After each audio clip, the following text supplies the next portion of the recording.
एक जंगल में एक हाथी और एक बकरी रहते थे। दोनों बहुत पक्के दोस्त थे। दोनों साथ में मिलकर हर दिन खाने की तलाश करते और साथ में ही खाते थे।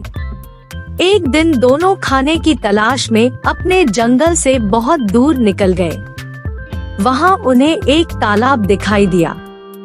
उसी तालाब के किनारे एक बेर का पेड़ था। बेर का पेड़ देखकर हाथी और बकरी बहुत खुश हुए।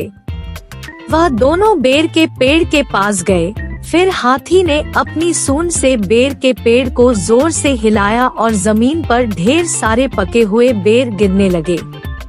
बकरी जल्दी जल्दी गिरे हुए बेरों को इकट्ठा करने लगी।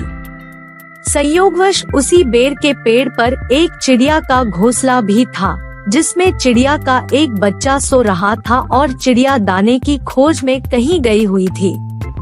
बेर का पेड़ जोर से हिलाने के कारण चिड़िया का बच्चा घोंसले से बाहर तालाब में गिर पड़ा और डूबने लगा। चिड़िया के बच्चे को डूबता हुआ देखकर उसे बचाने के लिए बकरी तालाब में कूद गई, लेकिन बकरी को तैरना नहीं आता था। इस वजह से वह भी तालाब में डूबने लगी।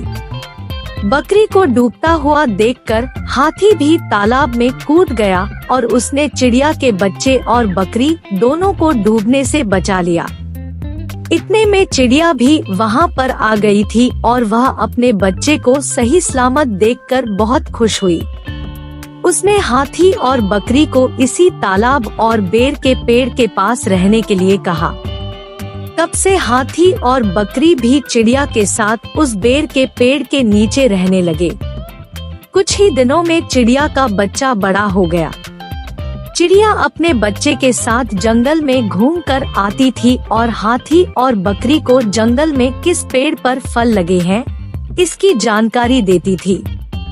इस तरह हाथी, बकरी और चिड़िया मजे में रहते और खाते पीते थे। कहानी से सीख: हमें किसी का बुरा नहीं करना चाहिए। अगर हमारी गलती से किसी को परेशानी होती है तो उस गलती को सुधारना चाहिए और मनमुटाव दूर करते हुए एक दूसरे की मदद करनी चाहिए।